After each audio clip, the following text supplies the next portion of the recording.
ভয়ঙ্কর গল্পের নাম অন্ধকারের ডাক, পর্ব ৯, ছায়াদের প্রভু।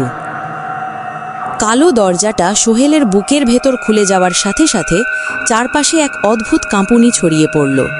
গাছগুলো কাঁপতে লাগল, আকাশে চাঁদ লাল হয়ে উঠল, আর দূরের কুকুরগুলো একসাথে চিৎকার করে উঠল। সোহেলের চোখে আর কোনো মানবিকতা নেই, চোখ দুটো পুড়ে যাওয়া কয়লার মতো লাল জ্বলছে। তার শরীর থেকে ছায়ারা বের হয়ে আবার ভেতরে ঢুকে যাচ্ছে, যেন সে এখন তাদের রাজা।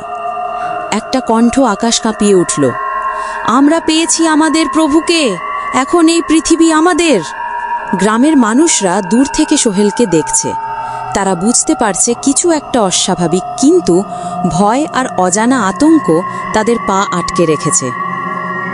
হঠাৎই সোহেল 2 হাত আকাশের দিকে তুলল, তার মুখ থেকে বের হলো গর্জন, আর মাটির নিচ থেকে বের হতে লাগলো কঙ্কাল, মৃতদেহ আর ছায়ার বাহিনী। তারা দাঁড়িয়ে গেল সোহেলের চারপাশে যেন সৈন্য আর সম্রাট।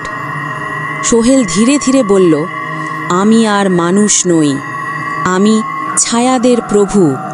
যারা আমার বিরুদ্ধে দাঁড়াবে তারা আলো হারাবে, তাদের আত্মা চিরকাল আমার হবে। এ কথা বলার সাথে সাথে তার চারপাশের বাতাস বরফের মতো ঠান্ডা হয়ে গেল, গাছের পাতাগুলো কালো হয়ে ঝরে পড়ল। কাছের একটা ঘরের ভেতর থেকে কান্নার শব্দ ভেসে এলো। সোহেলের মাথা ঘুরে গেল সেই দিকে। এক মা তার শিশুকে বুকে নিয়ে দাঁড়িয়ে আছে, শিশুটি কাঁদছে। সোহেল এক পা সামনে বাড়াতেই শিশুটির কান্না হঠাৎ থেমে গেল। চোখ দুটি লাল হয়ে উঠে শিশুটি ধীরে ধীরে হাসল। মা আতঙ্কে চিৎকার করে উঠল। সোহেল ফিসফিস করে বলল, এখন থেকে প্রতিটি শিশু আমার সৈন্য, প্রতিটি কান্না হবে আমার আহ্বান।